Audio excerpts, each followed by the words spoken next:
Mac, I just thought of this new segment. I'm going to give you two different things, and I'm going to ask you which of the two would you rather have happen? Whoa. All right. I've never heard of this. I call this a which of these two things would you rather have happen? All right. That's catchy. Should I shorten it?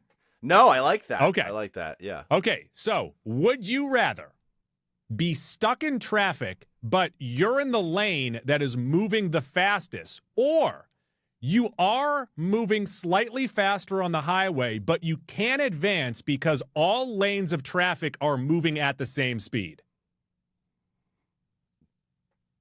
I'm moving either way. You're moving, but in the one where all the cars are moving at the same speed, you're moving slightly faster. I mean, neither. It doesn't. Those ones. That's not even a good one.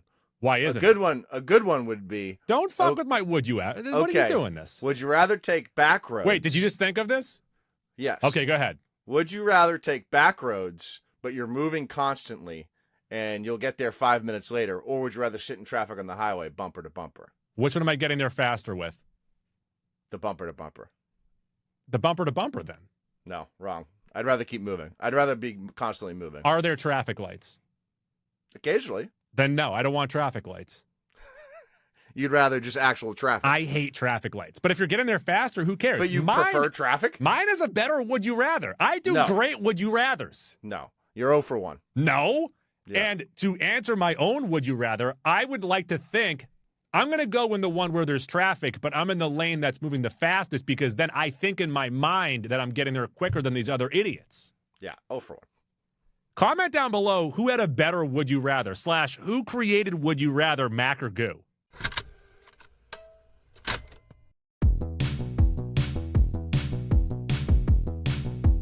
One goo, 3 yeah. Goo. Jaws 3. Goo. King of Queens. Goo. Meryl Streep.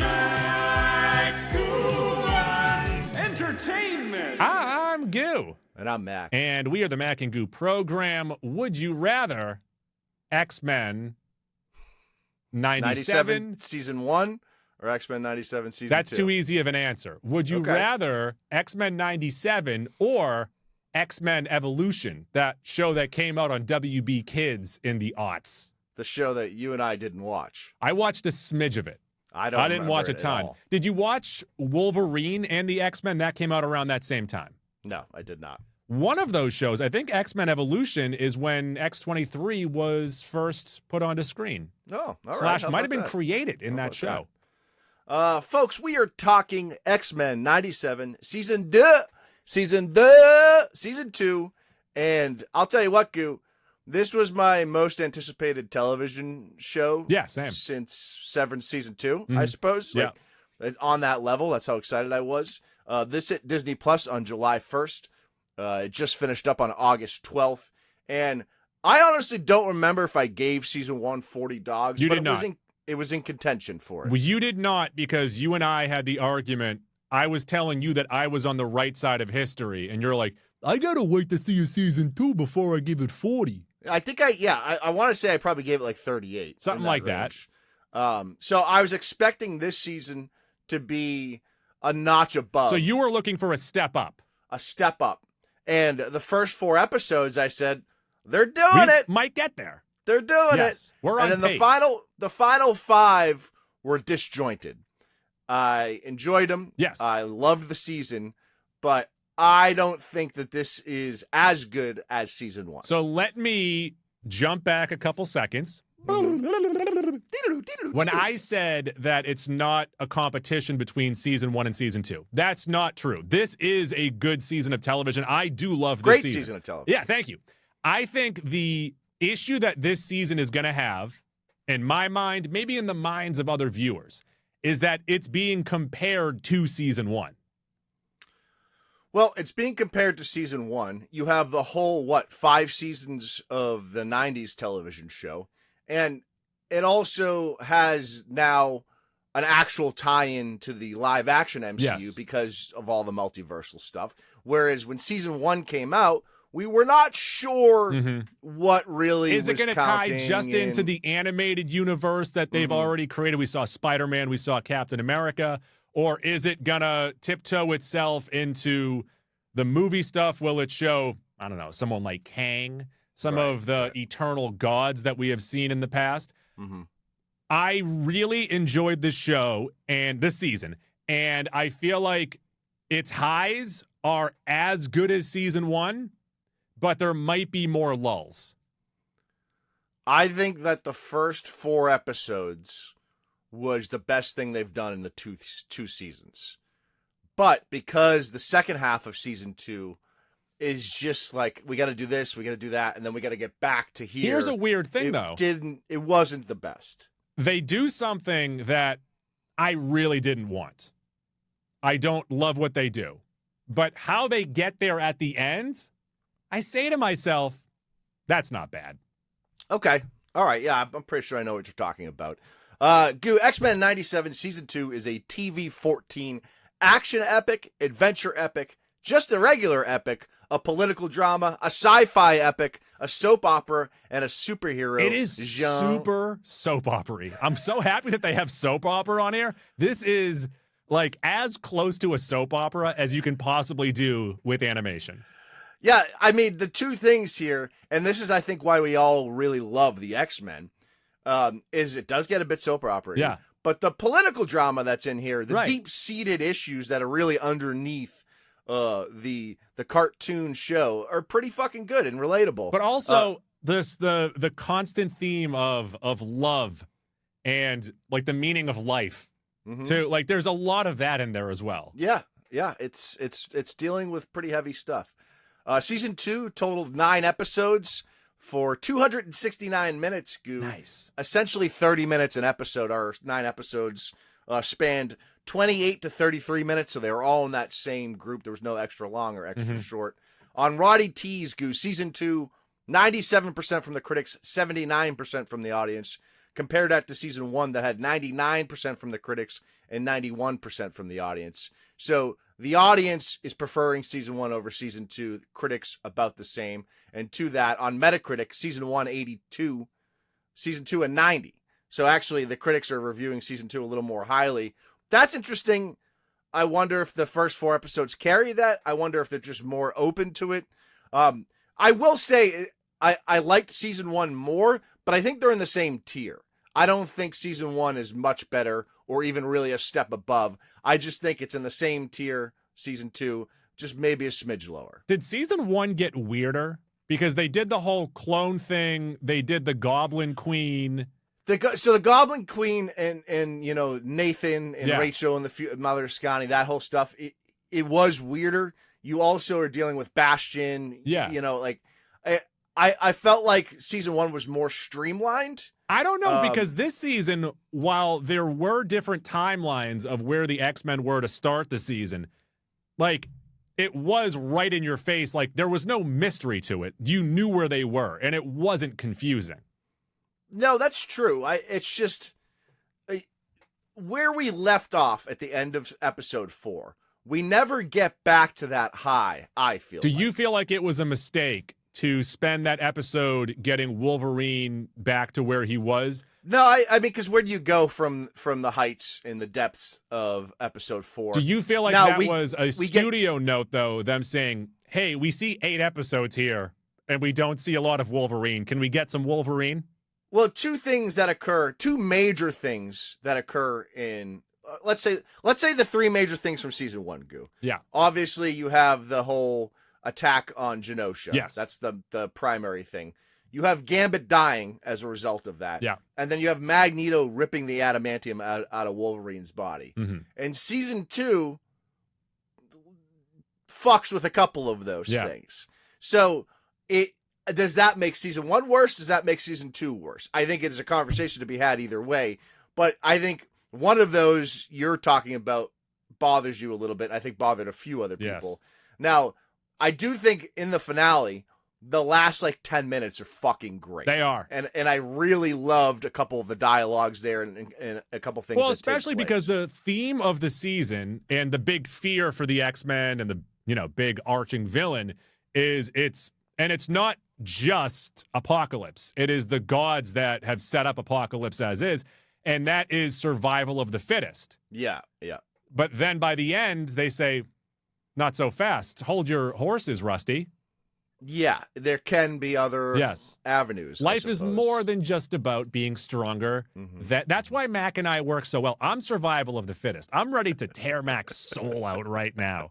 But Mac's saying, hey, hold your horses, Charlie. Hey, hugs. Hug. Have some love and hugs. Hug me, brother. Goo, the people behind X-Men 97 Season 2, the head writer, Bo DeMayo, we all remember that after Season 1, there was a whole to-do about some stuff in his past. I still don't know how true all of it is or not. He exited the show. However, he had already written and created Season 2, so this is still his baby. Supervising director, Jake Castorena. Episode directors, Chase Conley and Emi Yonemura. They did all 9. Executive producers on this, the head of Marvel, Brad Winderbaum, Kevin Feige, obviously. And then you have 3 returnees from the 92 series, Eric Lewald, Julia Lewald, and Larry Houston. Those are my 2 friends. I've spoken to them. So obviously they've put the right mix together here. Now, us loving and the great success of these first 2 seasons are largely due to Bo DeMayo. I'm curious what happens with a head writer change going to seasons 3 and 4, which have been confirmed for 2027 and 2028. Now, everything's sort of in motion already. Yeah. So I think it'll be maybe hard to fuck up. But Bo DeMayo And then obviously knew they what he was also doing. pretty much have a Bible to work by with 5 seasons of the 92 and 2 of this. Yeah, right. Synopsis of X-Men 97 Season 2. I had Google AI do this because there was No, not a good don't one do out that. there. Oh, don't even Yeah. bother reading this. Just make it up Yeah. yourself. Season 2 of Oh, X-Men no. 97. Now everyone's I gonna prompted think that it, we're an AI but I program. prompted it. Don't I do did it. I did the Just prompts. because you do the prompt doesn't make it any I did the better. prompts I don't from like my this. brain. Season 2 of X-Men 97 follows the mutant team scattered across different eras in time after the events of the Season 1 finale. Forge and Bishop attempt a rescue mission that leads the team into ancient Egypt to confront an unfolding conflict with Ensaba Nur, his final horseman, and Rama Tut. I don't like it. I don't endorse that. Go ahead and read the ones that are out there and tell me that's You not could have better. written that. You saw the season. I You could could have have. written a synopsis. I could have. And you know what I did instead? Write a prompt. I don't like it. Comment Ew. down below. Have Mac thrown off the show. Survival of the fittest. I'm going to run through this voice cast list, and none of it really matters. This show stars Ray Chase as Cyclops, George Buza as Beast, Ross Marquand as Professor X and Apocalypse, Jennifer Hale as Jean Grey, Cal Dodd as Wolverine, Lenore Zahn as Rogue, Holly Chu as Jubilee, Allison Seeley Smith as Storm, J.P. Karliak as Morph, Matthew Watterson as Magneto and Isan the Celestial, Isaac Robinson Smith as Bishop, Adrian Huff as Nightcrawler, Catherine Disher as Val Cooper, Chris Potter as Cable, Gui Agostini as Sunspot, Gil Birmingham as Forge, Rachel Kimsey as Ship, AJ Locascio as Gambit, Teddy Sears as Havoc, Carolina Ravassa as Polaris, Naoka Mori as Psylocke, Christopher Barger as Archangel Barger, Adetokumbu McCormick as Ensabar Nur, John Delancey as Ramatut / Kang, and then you have Terry Douglas, Matthew Wood, Robert Atkin Downs rounding out the edges, doing all sorts of additional voices. I do remember us talking a lot more about the voices in season 1, I think because it was a little more jarring coming Yes. back from the original series. I had no issues with anyone in this season, and I do remember loving more from season 1, still love him here. Yeah. I thought the Ensaba Nur and Apocalypse dynamic was great. Mhm. Those 2 voices are awesome. The shift is great. The smidge of Kang we get is hilarious. Yeah. That guy's fucking awesome. I do think that Nightcrawler's voice actor, who is the original voice actor, absolutely crushes it Awesome. here. Maybe Yeah. my favorite. And then also, when we deal with Gambit stuff, that guy's great too. That guy does an awesome It was job. me. It's been a while, me. Goo, like I said, season 3 and 4 have already been confirmed. It'd be like that season, Tiger Woods and his daddy. season 3, 2027, season 4, 2028. And I think it was Winderbaum said that they've wanted to do a year in between the seasons, and even a year has felt like a long time. Yeah. But it's great that they're pushing this to Do the you front. I want really more enjoy that. episodes in a season? Yes and no. So we're used to what, 24 episodes? We don't need seasons? that many. But it does feel like this could have been a little bit longer, and 9's a weird number on top of it. That's why I feel like they said 8, and then someone said we need a Wolverine episode.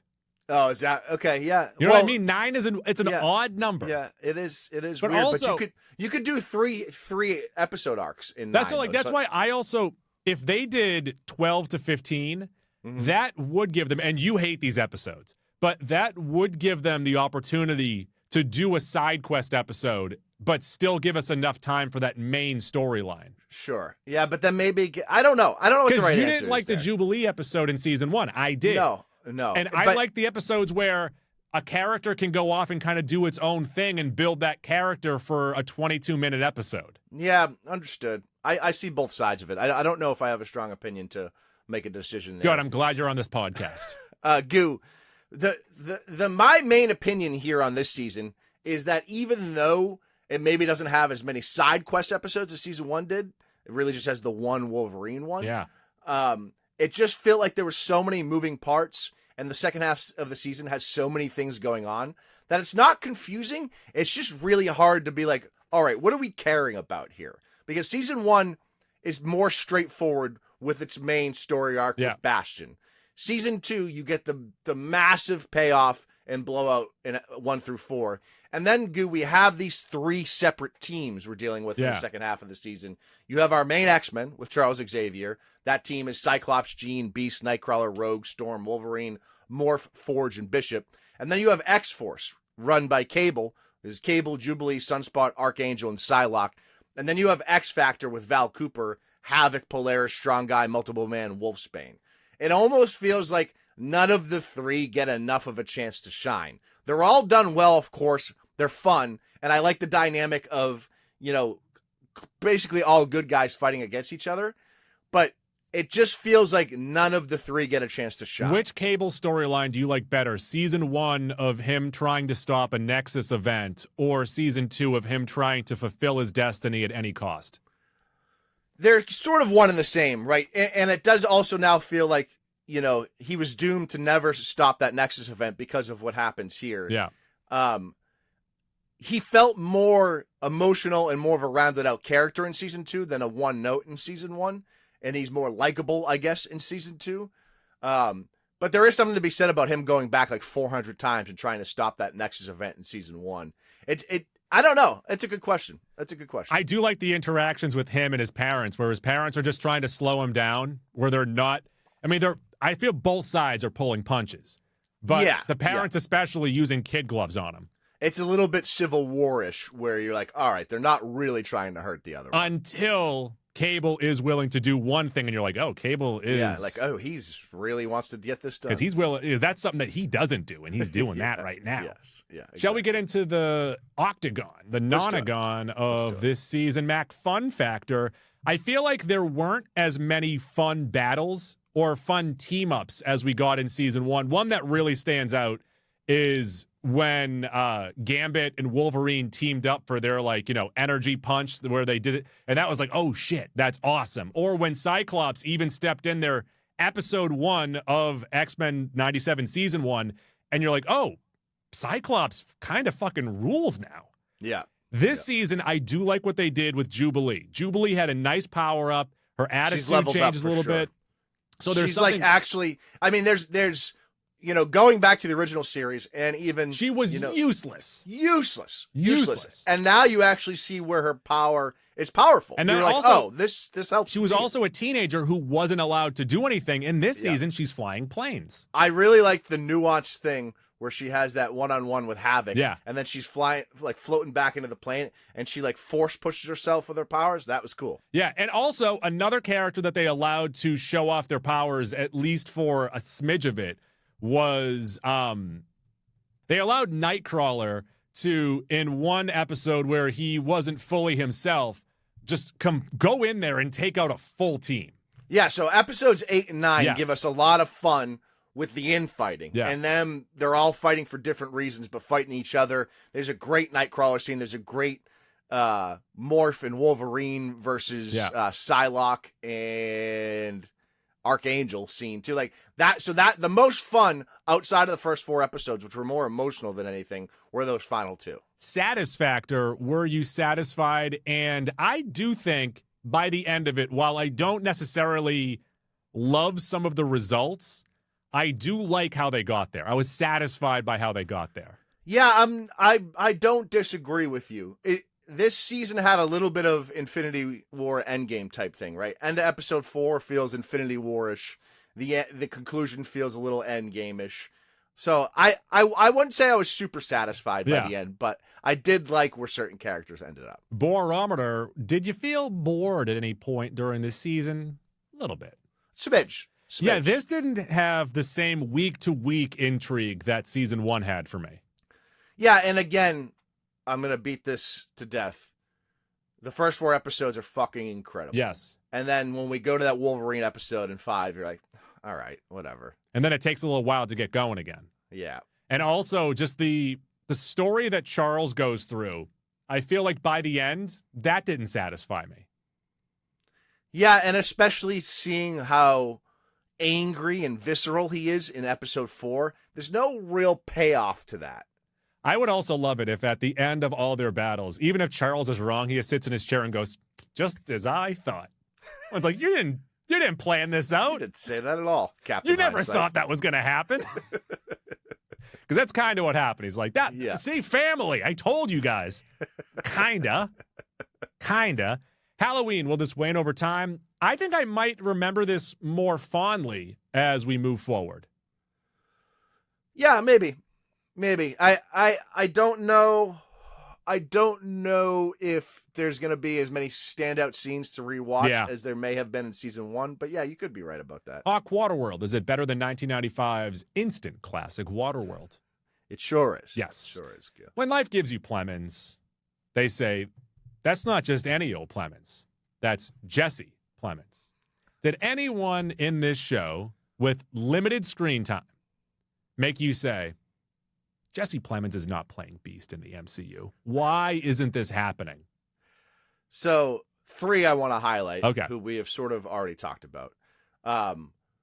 Apocalypse obviously is spotted throughout this, but heavy in the first 4. Free but Saban Noor- Apocalypse is awesome. and Saban Noor Yes. is great.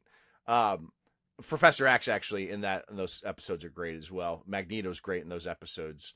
I felt like Nightcrawler at the end stood out, but also when we're doing with Gambit stuff, that was great too. Yeah. That was fun as well. The guy that played Kang. Yeah, so good. Because I don't know if he's the original guy. I or don't not. know who it is. He reminded me of Jim Rash. It was it was a little And I'm bit like, of that. Yeah. I like this a lot. He's like, well, packing up my bags. I see Yeah. this is time to go. He was a little salty, Little salty. spicy. It's a little spicy. Max Credit Union. I guess Bo DeMayo. I mean, maybe he's a terrible guy, but you got to give him credit for bringing this show back to life and having a great vision to sort of blue ball us at the end of season 1, leading into some of the greatness in season 2. I also like where they left off at the end of the season. Credit to them Yeah. for leading into something that I think this will be a good pivot from that big universal stuff that we got in Yeah. season 2. Let's bring it back down to this world. Yeah, we'll have our friendly neighborhood X-Men now. For those of you tardy to the Mac and Goo party, we do Pants 10 City, and I forgot to do that. So, Mac, right here, Pants 10 City, Excite Bike Mania. What got you going in this season? Episode 4 with, Saban Noor becoming Apocalypse, Yes. seeing that transformation and seeing how the X-Men contributed to his creation was great. And then what that culminates in, Yes. and the death in episode 4 is so good. It's both deserved. Mm-hmm. It's also sad, Yes. but powerful. It was fucking great. Episode 4 really, really did it for me. When they do that in episode 4, that might have been the only time this season that I felt, because there were like 3 times in season 1 where I felt that same way. Mhm. That was the one I'm like, God, can we get another 40-dog season? Yeah. Wow. Now, for those of you tardy, to those in the Mac and Goo party, we rate everything on a 40 hot dog rating system. Mac, I still really loved this season. Maybe a little bit clunkier in the middle than last, or maybe I'm forgetting last season. I don't know. I felt like, and look, it's a full 9-episode season. They're not always going to be all perfect, but I feel like them undoing some of what they did in season 1 that I loved that they did, because I need deaths to sometimes be the end of a character. I don't need them to come back as new characters. I don't need them to be revived or trade-offs or anything like that. So that, it annoys me. Yeah. I don't hate the Wolverine episode. It brought how the season was moving to almost an abrupt stop. It did. And it did add some conflict between Logan and Morph that does add to the end of the season, adds to the whole theme of the season, which I don't mind, and you need to give Wolverine back his claws, so I get it. It's not up there with as classic as what I thought season 1 was, but I still have it around 36, a 9 out of 10. I still say I love it. The first 4 episodes are absolute dynamite. The last 2 episodes have things that I don't love, but how we end it and what one character does kind of saves it for me. Yeah. So I'm going to accept that without docking more dogs and tell you 36. Yeah, I actually agree pretty much wholeheartedly with everything you just said. It feels like to me, if season 1's an A overall, not quite an A+, this is probably an A-. I also have it at 36 hot dogs. And the biggest thing for me is it just feels like season 1 led directly into those first 4 episodes, which was great. And then obviously this culminates in the finale. I don't feel as satisfied or as excited for the next stuff as I was leading into this stuff. Yeah. So that's a detriment to season 2. And a lot of the payoff at the beginning of season 2 is a credit to season 1. Mm-hmm. So I loved the Apocalypse. The first 4 episodes of season 1 felt like it could have been in the middle of an X-Men season, but they have it as its own VHS box set that you can buy separately for those episodes. Yeah. First episode of season 2, you mean? Yes. Yeah. I'm not dissatisfied with anything. I'm not disliking anything even. I just didn't love it to where I thought I was going to. And I do think there's some incredibly satisfying things. I think there's a couple standout scenes. It just wasn't as good as it could have been, maybe. Now, again, I could be proven wrong in a year when season 3 maybe draws back to certain things. Now, the thing you're more thrown off by, I thought was probably going to happen anyways. I thought it was going to happen, but I was wishing that it wouldn't. Yeah, understood. However, that got flipped in reverse because I didn't think what was going to happen in season 9 or in episode 9 happened. So I agree with you. I think it's 36. It's still a great season of television, and like if this is like the bar, if this is the low point, I should say, if this is the floor, we're doing great stuff here with X-Men 96. I do think so. The end of episode 4 had a great cliffhanger / lead into like, oh, what happens next? And the intrigue is at such a high. And then the end of episode 9, another big intrigue. I feel like season 1, they did a great job at maybe at the end of like 5 of the episodes. They had a, what's going to happen next week? And you're like, oh shit, I need to watch it as soon as it drops on Disney+. This season didn't have that.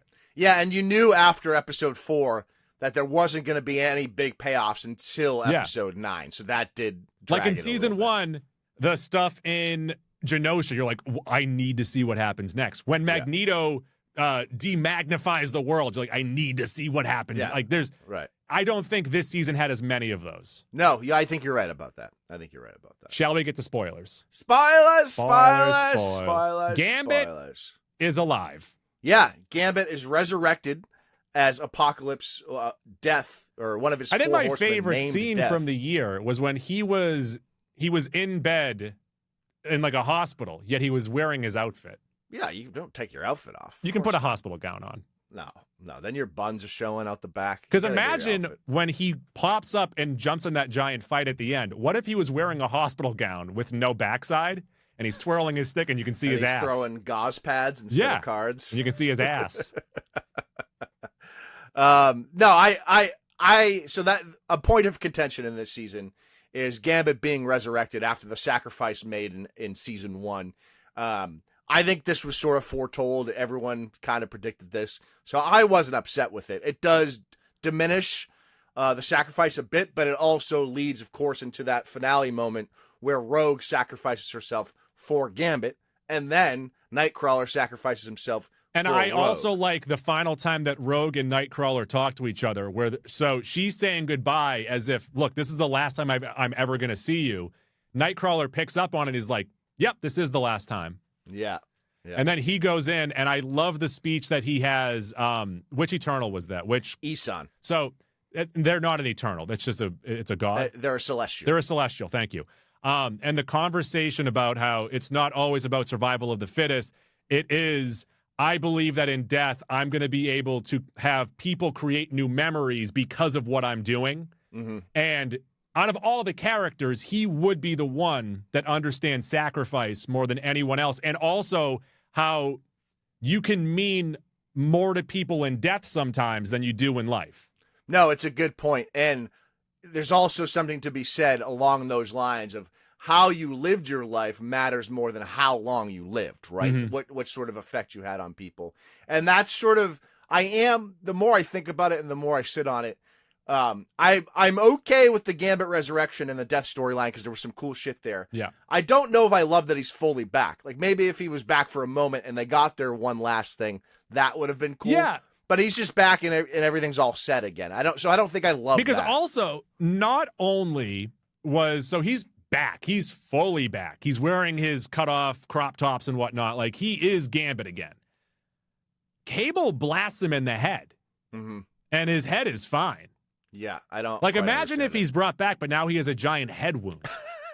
He's head wound Harry.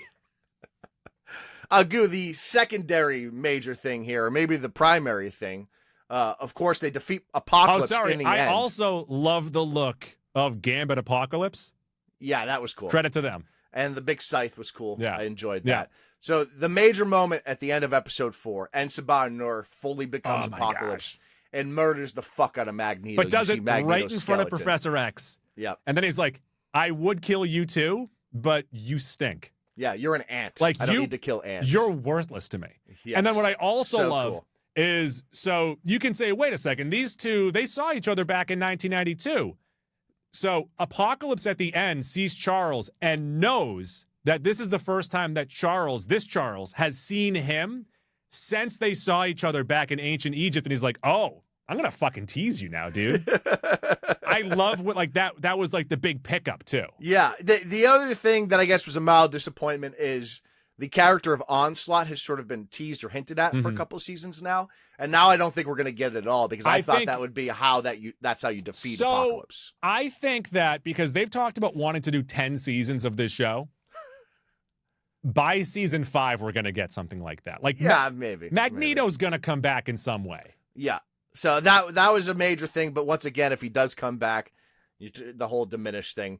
Goo, I also think that we mentioned it. Jubilee levels up. That's a great thing. It just felt like all the characters, maybe season 1 wasn't wonky. Maybe we just became more familiar with it.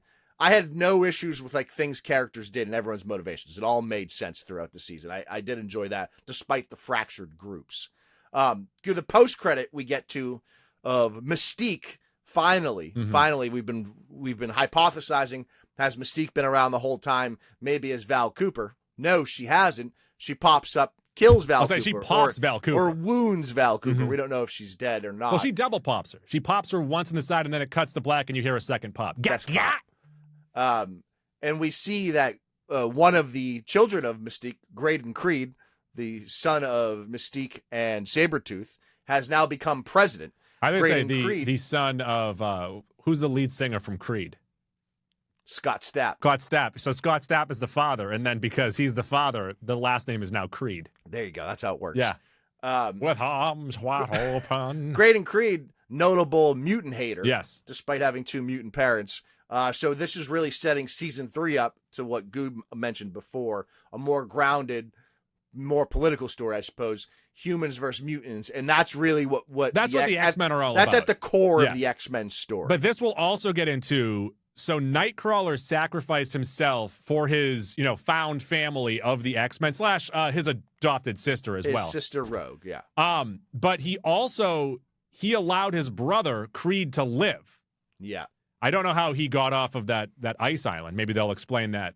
But that will get brought up of like these other mutants tried to kill him and they put him on jury. They had the trial, but Nightcrawler wanted a little more leniency. It's not just about execution.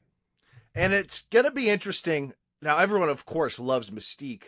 What Mystique's angle is going forward, because she's been good, she's been bad, she's worked with Apocalypse, worked for Apocalypse, worked with But Magneto. everything that she does, movies, animated, it's selfish reasons.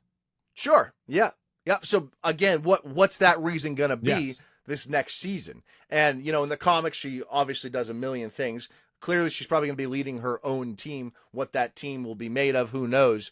But I'm intrigued to see what's going to happen here, because it feels like it's going to be a lot more like the Jennifer Lawrence Mystique that we saw that was sort of undercutting things and maybe assassinating And she's people. kind of leading her own thing. It's not going to be the Rebecca Romaine where she's Yeah. kind of an underling to Magneto. Yeah. So I'm intrigued with that going forward. And obviously with Mystique involved, what you see, you can never take Well, at we face got value. kind of a morph Mystique type of thing where they thought it was Psylocke and it was Archangel, where they thought they were fighting Wolverine. Yeah. And he's like, psych, I'm actually Doc Ock. Doc Ock. And then he flipped him. By the way, the characters that Morph used this season were all awesome. I love that. He was And Thor. He was Doc Ock. Yeah.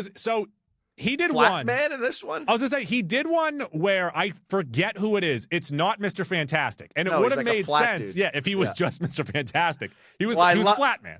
I love how they're taking the opportunity to use him to put little Easter eggs in like Yeah. that. And for you and I that watch YouTube recaps and shit like that, like, that's who that Speaking is. of Okay. Easter eggs, you saw that when Mystique held up her file, she had the 3 names of the actresses that have played her / voiced her. Yeah, that was nice. I enjoyed that. Is there anything else from season 2?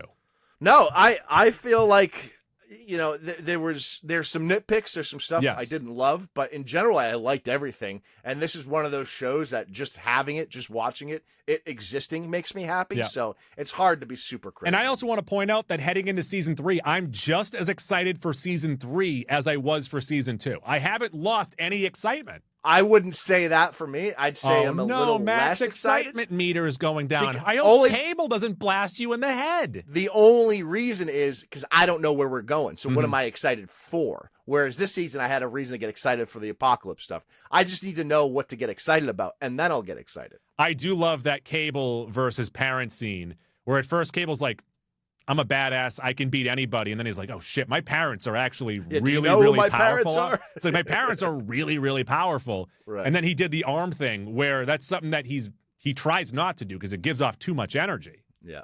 But I like he pushed his mom out of, and then he took his dad's glasses off. Yeah, that was good. Can't see with those glasses. Where was Glass? Oh, I wish Gene said that. No, he can't see without his glasses. Or he's going to kill people without his glasses. Can't Gene just like force create a permanent like fucking shield thing over his eye so he doesn't need to wear the visor? Is that a thought? Is that a thing? How dare you? How dare you question?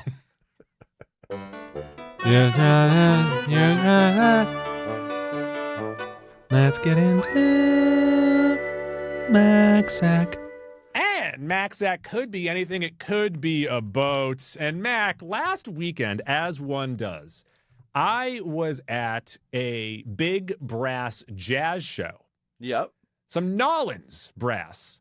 Okay. And when they went to introduce the band, I was a little underwhelmed because they were going around and they're like, on tuba, it's Pete. On trumpet, Frank. Drums, that's Bob. Yep. I'm like, of course. When I was a kid, I was telling my wife this. When I was a kid, jazz musicians had cool names. She's like, what do you mean? And I'm like, it'd be someone's first name, and then their nickname would be pick any adjective and then pick a part of their body. Tiny boop squiggly. Right? And she's like, well, what do you mean? I'm like, oh, like Frank Armstrong over there. He'd be Frank Little Ear Armstrong. or so-and-so Stinky Toe McGillicuddy, Yeah, there you go. right? Old jazz guys and old timey baseball guys. Same name pool. Same name pool, but then I'm like, oh shit, you know what I just realized? You could take all the characters from A Land Before Time. They're all pretty much jazz musicians. Yeah, Sarah. Well, no, you take Sarah out of there. But then you go, oh, this is Tom Littleneck. Littlefoot. Littlefoot. He's a long neck Littlefoot. This is Tom Littlefoot Bishop. This is Frank Petrie Sullivan. Yeah, you're doing a good job. That's one more name that I would have remembered. I Spike. remember Spikes. Yeah, okay. You got sharp teeth. You could also just take the nicknames of the dinosaurs as well. Yeah, true. Long necks, 3 horns, duckbills. I think they're just duckies. Ducky's a great nickname. Ducky is a good name. What would your jazz name be? That's a good question. What is a body feature? Bald head? No, that's no good. That's just what No, you are. That's not great. Uh, I feel like I have short arms. Maybe I have short arms. Jeffrey This Stubby. is old short arms over here. I don't know if you do short arms or you pick a word that describes your short arms, like Stubby. Okay. Stubbs. Yeah. Stubbs. Jeffrey Stubbs McNamara. Over there on the stand-up bass. He can't reach half the strings because his arms don't get there. But Or I'm a drummer and I have extra long sticks. you got super long sticks. They had 2 drummers in Like this at brass band. at the NBA draft combine. Like, you know how they all have long arms, Yeah. you know, way longer than their heights. I'd be like Desmond Bain. They'd be like 2 inches shorter than my height. What would my name? I have small hips, like very like Okay. No, you couldn't bear a child. yeah, Hmm. so, like Your pants don't stay on at all. that's where we are. Brian Loose Pants Antonelli. No, that might be too bad. Oh, Lucy Antonelli. Loose pants. I don't have hips that can grip my pants. Yeah. Okay. What other nickname could I have? I need. That's a good question. That's a body part. Oh, I have big palms but short fingers. Okay. Brian Big Palm Short Finger Antonelli. Well, I've already got stubs. You can't have the stubby fingers. We're all stubs. Yeah, that kid Brian, he's all palm. Oh, you know what it is? On one of my pinky toes, I have a toenail. You looked around on the floor as if you had 6 feet. I have a toenail that's unclippable. Explain. I either need to tear the toenail completely off Okay. or I just leave it as is. Does it keep growing though? Oh, yeah. Oh, yeah. What do you do? There are some times where I say, this is going to be painful for 1 second, and I tear it off. The whole nail? A toenail clipper can't take it off. I'd have to go to a doctor for it. Oh God. Or who's good with a saw? A sawzall. Okay, yeah. And then All in that case, you might lose the whole toe. Yeah, you got to get one of those like scissor type clippers. I have those. Those are good for the toes. It's Brian 10 Toes Antonelli. That's like everyone else. I know. He's pretty normal. Brian 9 Nail Antonelli. 9 nail. Sometimes it's 10 and a half. Oh, all right. Okay. So comment down below. What's your jazz name? Or if we just made that up.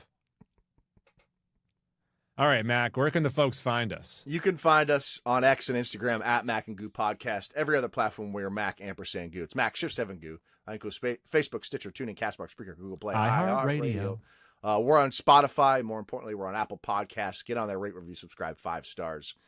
If you do that in a distant future of apocalypse, maybe we'll have fresh Mac and Goo t-shirts from the folks over at Watertown. Like, are we going Sportswear. back in time? I don't know. No. I confused myself. Watertown Sportswear, 34 Mount Auburn Street in Watertown. WatertownSportswear.com. Expert screen printing and embroidery. tpublic.com. Merch. Check us out at the top of next week. We'll have all the news from D23. Hopefully the X-Men lineup. And check us out on social media. Maybe we'll repost someone else that posted it because we don't have any scoops, so we're not going to pretend like we do.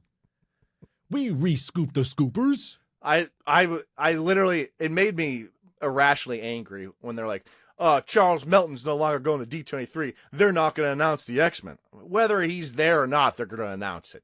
Feige's going to go on stage. Sorry, guys. We can't find a beast. So guess we'll tell you next year. Yeah. They're going to call the next guy if Charles Melton doesn't They're going to want find anyone that looks exactly like Charles Melton or someone who doesn't because it's a fucking CGI Doesn't beast. matter. Right. It maybe they'll get Jesse Plemons. He'll be so much older than all the other characters, but Yeah. who'd be a good Beast? Just let Kelsey Grammer keep doing it. Niles, my sister sent me a photo of someone on Twitter posted a bag of, it said free stuff, and it was all 9 seasons of Frasier. Did she pick it up for you? No, but I'm like, what if someone goes in there and just takes season 6? What a bitch. What a piece of shit. Like they've been missing season 6. I know, but then find you're it. going to take all those seasons and you're missing season 6. A crucial season. I have our pal Morty's Wire DVD set, and it's missing season 3 or 4. I forget. Just inexplicably. It would make more sense to miss season 4, right? Because that's the last season. You just didn't collect all the No, seasons. season 5 is the last season. Okay, never mind. I apologize. Yeah. Yeah, I feel like anyone who has borrowed DVDs, Blu-rays over the years, no one's returned any of them. No, that's true. You just have like, oh, I can't throw those away either because those are morts. I have the original set of 30 for 30s. Yeah. That I lent. I have those too. Yeah. I lent to a friend of ours.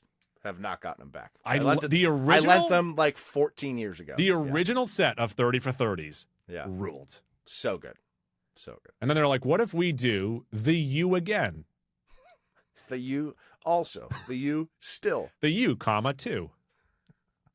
All right, check us out then. Tuesdays or Tuesdays, I Abuse Kangaroos. Tim Burton. Bye.